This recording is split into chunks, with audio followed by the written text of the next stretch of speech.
Hi, I'm Les Moreland. I'm the current commander, AMVETS Post 2006 here in Leesburg, Florida. And we're a proud sponsor of Central Florida Salute on the YouTube channel. I'd like to have you check us out on our Facebook page or whatever. Our address is 500 North Canal Street in Leesburg, Florida. To all you veterans out there, come by and see us. We salute you for your service and thank you very much.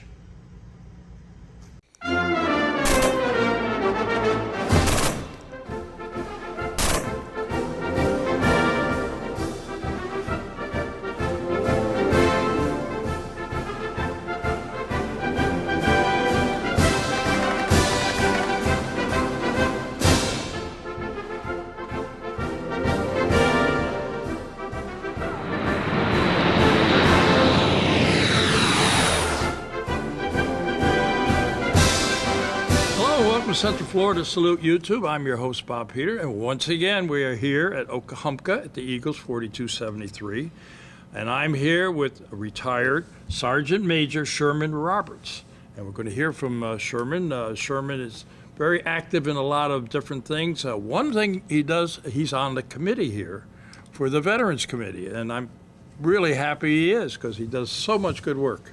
But now we're going to interview you, and you're going to tell me about yourself. Are you a native Floridian? I am. I was born and raised in Dade City, Florida, about 45 miles south of here. Okay. And what made you go in the Army? Oh, Bob, tough questions right up front. Yeah, I mean, were the police after you or something? No, I was bouncing around. I didn't have a high school diploma. I was bouncing around, and I walked past the recruiting station and decided to give it a try. And my mom told me I wouldn't make it. My mouth was too big, but I got in and I really enjoyed it. I really enjoyed the discipline. You did really well, too, a Sergeant Major. Yes, sir. E9. That's great. So you must have continued your education in the service. Yes, sir. Yes, sir. I got my GED and got an associate's degree, then a bachelor's degree, and when I retired, I got a second bachelor's degree. Wow. Well, take me on a tour here. You decided to go in, and the recruiter said, yeah, I want you, and where'd you go? Yes, sir. I had a couple options. I could be a cook or I could be infantry. So I decided to become an infantryman. Fort Benning, graduated AIT, moved off to Germany, did a couple years there. Really enjoyed a different country, experienced that, which is something that most Americans don't get to do, especially under those circumstances for years doing it. Then after that, I came back, went to Big Red 1, Fort Riley, Kansas. Didn't enjoy it as much. Wind blows a lot and it's cold. Yeah. Being a Florida boy, that's a pretty big task. That's a big change. Yes, it is. Yes, it is. And then I deployed to Desert Storm with 216 Infantry out of Fort Riley. So you had several deployments. How Yes, long sir. were you gone for? Like a year at a time? Or No, 6 I was months? gone 3-4 months for Desert Storm. I did 6 months in Bosnia. I did a couple of tours up on the DMZ in Korea. I did a couple months over in Africa, up in the Egypt area. Wow, you got to see the world a little bit, huh? Yes, sir. Yes, sir. At the expense of Uncle Sam. Yeah. So what would you talk about your deployments? What stands out the most? The discipline of the soldiers. I mean, it's one thing when you're in garrison, but when you're deployed in theater, how much they come together as a team and they operate as a team, and that's all they want to do is operate as a team. They want to look out for their buddies to their left and right. So that to me is one of the biggest things that you wouldn't see outside of the military in most organizations. Yeah. So I'm checking out. I see we're going to talk a little bit more about your involvement nowadays with your not-for-profit. All gave some, but you did it 24 years. That's a long time. Yes, sir. Well, it's just drop in the bucket in reality, because I mean that's about 1/3 of your life. It was a great 1/3 of my life. I grew up a lot, learned how to be part of organizations and teams. So to me, it was something that not only helped me while I was in the military, but when I got out of the military and wanted to enlist assist people in organizations. It helped me get into those organizations without being too forward. As some people say, as a sergeant major, you come off very forward, and I'm like, okay, I can understand that, and so I had to try to bring that down a little bit and fit into their organization instead of trying to run their organization for them. Yeah. VFWs, American Legions, things like that. Yeah, you are a member of some of these organizations. Yes, sir. I'm a life member of most of them. For instance? VFW, AMVETS, DAV. I'm a lifetime member of the Moose, lifetime member here at the Eagles, and I'm a annual membership of the American Legion. So you belong to the DAV? Yes, sir. Is that military related? Did you get wounded or? No, sir. I never got wounded in combat. I don't have a Purple Heart, but I'm 100% disabled from the military. I was a veteran service officer for several years when I got out, and liked helping veterans go through that bureaucracy of paperwork that sometimes the VA requires you to do. I really enjoyed helping veterans do that. I mean, it's a tough task. Yeah, I'm going to be doing a show pretty soon with another gentleman who was in the Navy, and he's helps out veterans too, like that. And but it's easy to fall through the cracks. Yes, sir. And I could tell you stories about my wife who was never in the service, and some of the doctors we had that would just had to shake our heads and go get another one. Yes, sir. So there's a lot to do there. It's the intestinal fortitude that you have to hopefully bring out of the veteran to not want to give up, not want to quit, to keep pushing forward, because most of them deserve exactly what they're getting, or sometimes not even what they're not getting. So I really enjoyed helping them go through that process and understand and not quit, not give up on themselves, and not give up on the VA. VA is a great organization. They do a lot of great things for veterans, but sometimes you can get caught in that will and bogged down in that will, and sometimes veterans want to quit. Yeah. I know. I hear a lot of stories, pro and con. Yes, sir. But I got these glasses from the VA. There you go. Yeah, and they're very good. I like them. But anyway, tell me about, okay, you did 24 years, you were here, you were there, you bounced around, you got out, all of a sudden you get out, now what? Well, I got out, and I enjoyed retirement for about a year, and then I decided to, my passion, I love cooking, so I decided to start doing a little barbecue, and we gave all the profits to veterans organizations or veterans themselves. Had not started my non-for-profit yet, but we were, my spouse and I, we were doing a lot of catering jobs, most of it word of mouth, but it soon picked up. Mm-hmm. And soon I was doing 1,000 people catering jobs. And everybody that was assisting me were all volunteering to do it out of kindness of the heart. And so all the money we did make, we gave back to veterans and or their families. And at that point in time, we ran across a veteran who his house had burnt down. He had no insurance. And he had reached out to several organizations that help veterans, but none of them would help enough to help him rebuild his house. It was $500 here, or maybe a couple of nights room here, things like that. Yeah. So my wife said, we should start a non-for-profit and help this veteran rebuild his house. I said, sounds like a great thing. So that's what we did. We raised over $40,000 in a little over a year. And on top of that, a lot of the donations, volunteering, the electrical guy volunteered all the wiring and his labor. The AC guy volunteered all of his labor to do all the AC, HVAC stuff.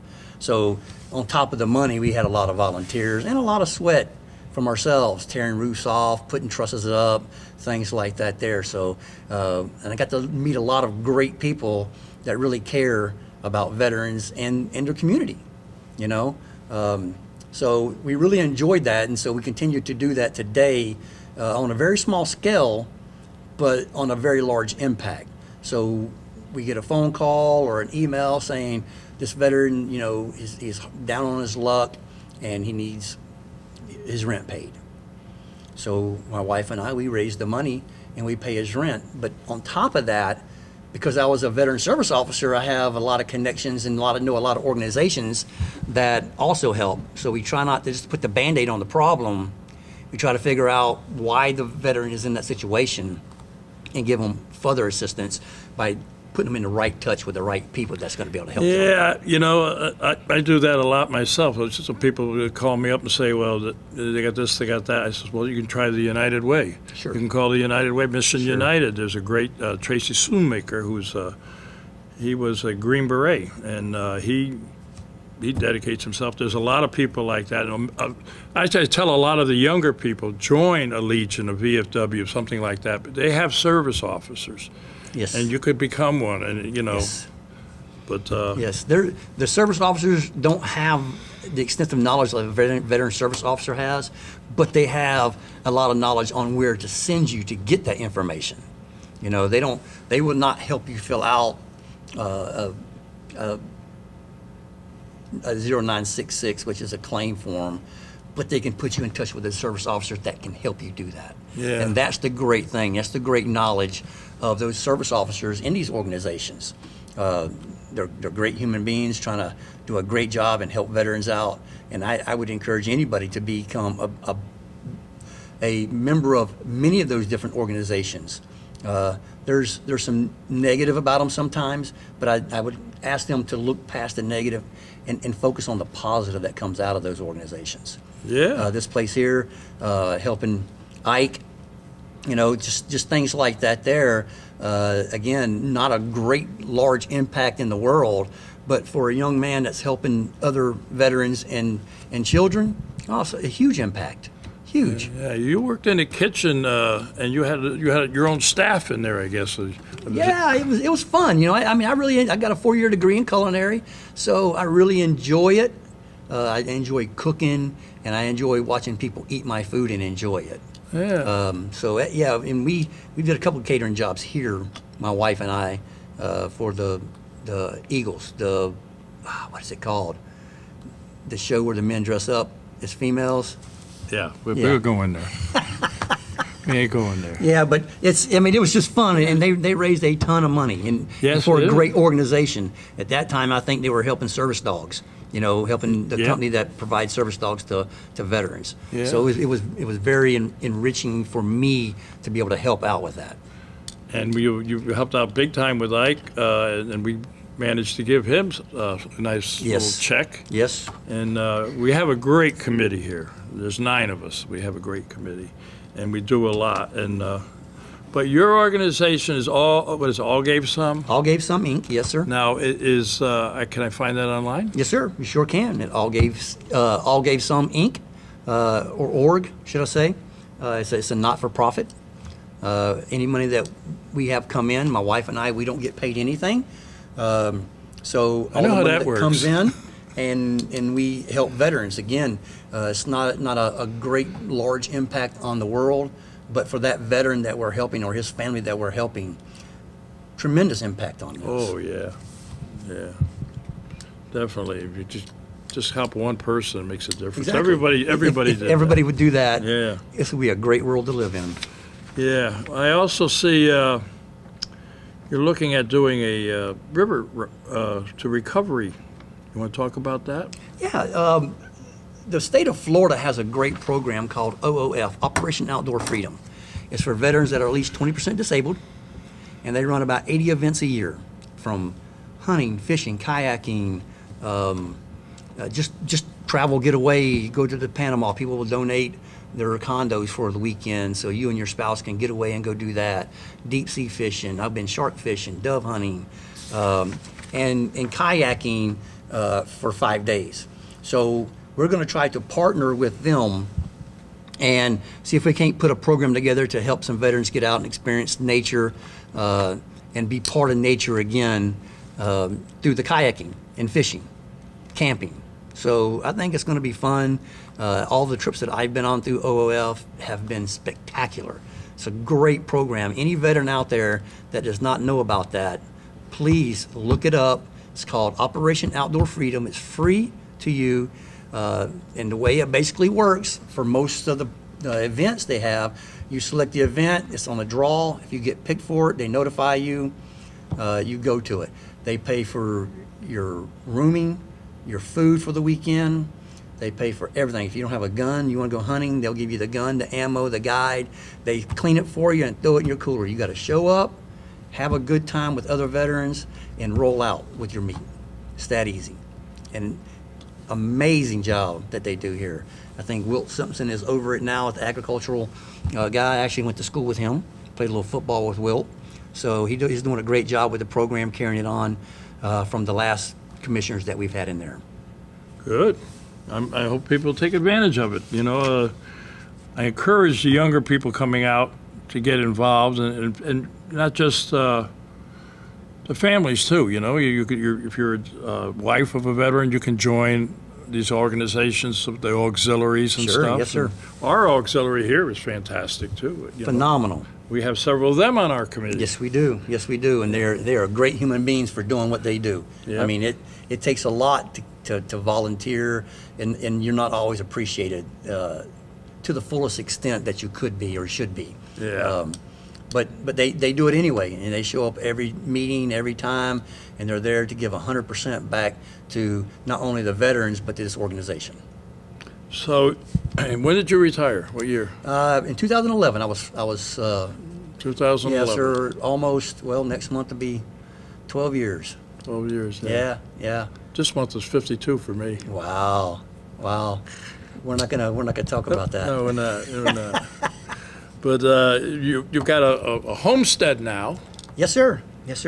and tell us about that. 16 acres, is that I what I got heard? 16 acres out there, and it's in a gated community, so we got a little peace and quiet out there, and we have chickens and outdoor cats and dogs, and I have a sawmill. I build all my own stuff on my property, my chicken coop, greenhouse for the wife, all of her raised beds. All of that's been built off the sawmill. Wow. Yeah. That's And it keeps you're me an amazing busy. guy. You're an amazing guy. It keeps me busy, keeps me out of trouble, and that's what it's all about. Yeah. Well, I don't know about staying out of trouble, but yeah. Anyway, you don't have no horse or a No, cow? I'm fencing in right now. I'm milling all the wood to build the fence for my 16 acres, and eventually I'll get a steer and have one out there and do the butchering of the steer at the end of the year type thing. We have honeybees on the property, so they help the garden along with helping us get the honey, and so we're not self-sufficient, but we're trying as much as possible. Yeah. We don't want to be burdened on society, and that's one thing that when you have like a toilet paper shortage and everybody just goes out and buys 10,000 packs of it because they're afraid. All you got to do is say, I think there's going to be one. Exactly. They run out, yeah. But it's one of those things where I don't want to be a burden on society and have to lean on society more than I have to, especially since I enjoy doing it and I have time to do it. It's great. It's great being retired, but it's even better when you're retired and you're still active in the community and doing things to give back to the community. I agree with you there. Yeah. 100%. So, but of all your 24 years in the military, how long did it take you to become a master sergeant major, rather? Sergeant major. It took me 19 years to get selected, and I pinned on in the 20th year. I was in the Sergeant Major's Academy out in Fort Bliss, Texas. They had an academy? Yes, sir. They have an academy. It's a 10-month long school. It's a PCS move, so you actually move your entire family there. And they do the course through a school year. So your kids can go there and go to school for that year, and then you PCS and move on to your next duty station. So we did that, and then we moved on to Fort Stewart, Georgia. I was the operations sergeant major for the 3ID. I was a G3 sergeant major when I retired. So never been in staff before. I was drinking from a fire hose. It was intense, learning all the staff positions, and I mean you learn some of that in school and as you grow up through the military, but actually being one of those staff guys was a drastic change for me. Yeah. Best duty assignment I ever had when I was a first sergeant. I still had soldiers, still impacted soldiers' lives on a daily basis. You become a sergeant major, you're more of a manager. You know, you're managing Yeah, you had space-time to deal with elements. the individuals too, right? Well, in most cases, but most of them were seniors. I mean, senior officers or senior enlisted. Yeah. Not very many junior guys in there. Right. But I don't have that direct contact with them. It's the sergeant first class and the master sergeant, the staff sergeant that get that hands-on with the soldiers. As a sergeant major, you just give a directive and go out and inspect it, making sure it's being done correctly. Yeah, Yeah. that's good. Go Yeah. do that. Yeah, well, it is, but I really enjoyed being a part of soldiers' lives and you know, helping them deal with their problems because I had seen most of them throughout my career in the military. Yeah. You know, if they have a family member that's sick, how to handle that and who to put him in touch with, the chaplain and Red Cross and AER and those organizations that's going to be able to help him.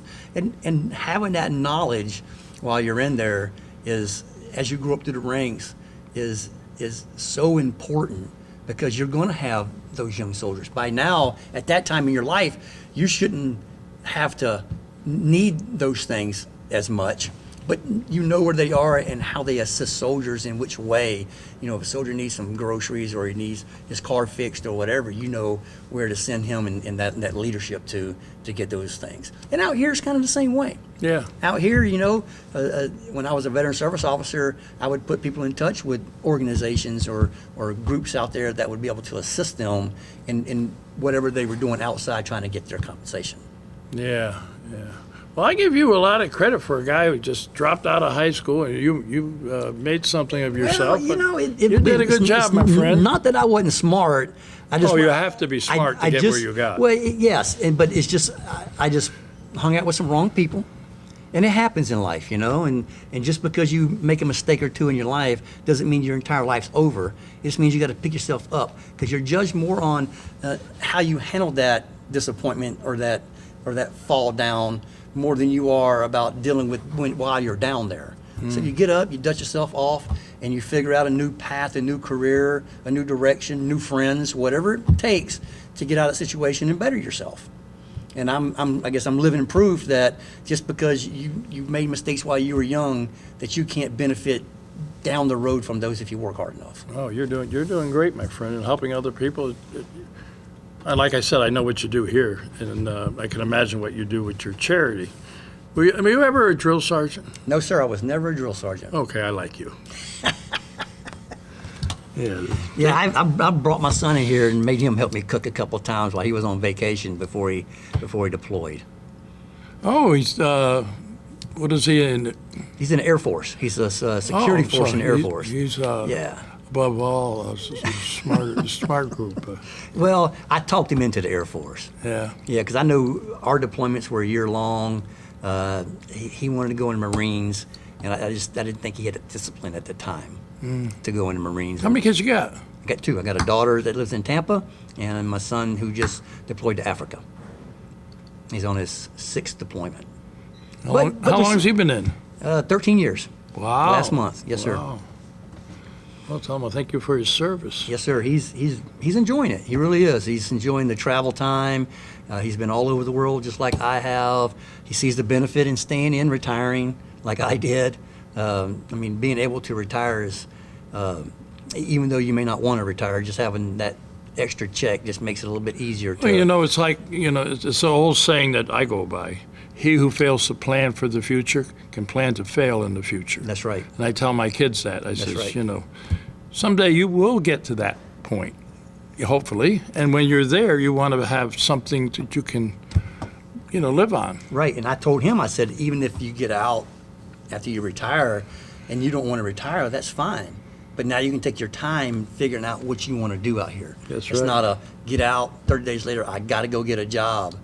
You take care of yourself while you're in, you get out, then you have time to evaluate what's out here because he hasn't been in civilian life in, 13 years. So he doesn't know what it's like out here and to have to jump into a job that you're not so sure that you want to do is to me, is really hard.